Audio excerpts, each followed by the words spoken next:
But let's just assume for a moment that there is a vaccine. What are the lingering effects? Because in the article in Yahoo Finance, you project that the distress will come through within 9 to 12 months. Right. So I'm not going to hold you to that, obviously. But premised on that, what happens why 9 to 12 months? Let's put it. All right. Well, let's start. Well, first of all, right now, keep in mind, if you say we jumped into this, unfortunately, in March, and then, by the time people figured out what was going on, it was April. And then all of a sudden, everyone said, all right, well, my business is closed or I'm shut down. And then everyone started asking for debt relief or rent relief. Some people paid, people that had the ability to pay, some people didn't. So depending on where, let's say, the property owner is sitting, they're in really good shape on some of their properties, or I've heard in some cases on retail, in New York City, I talked to someone that said they have a 5-unit retail building in Manhattan, not one tenant paid the rent.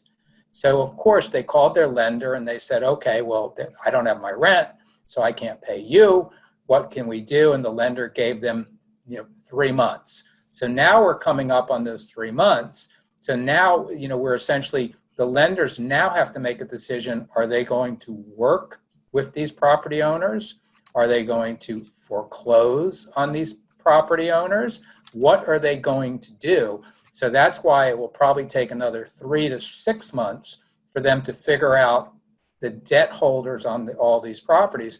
Am I going to go down the legal process, take possession of the property? And keep in mind, this can be a bank, this can be a CMBS servicer, this can be, a private debt holder, this can be a mortgage REIT, this can be all kinds of different people holding that paper will ultimately have to make a decision.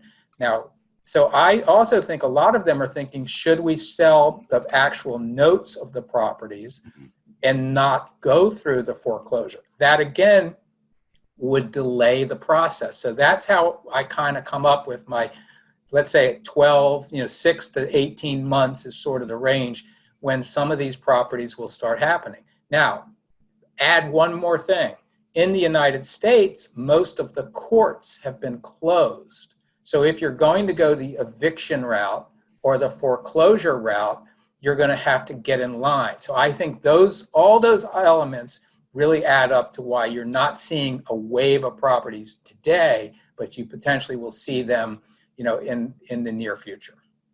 And of course, the work that's been done with lenders currently or to date, it's not forgiveness, is it, Jay? It's deferral. No, it's so deferral. This is just backing out, instead of taking a loan and calling it past due after 90 days, is your example.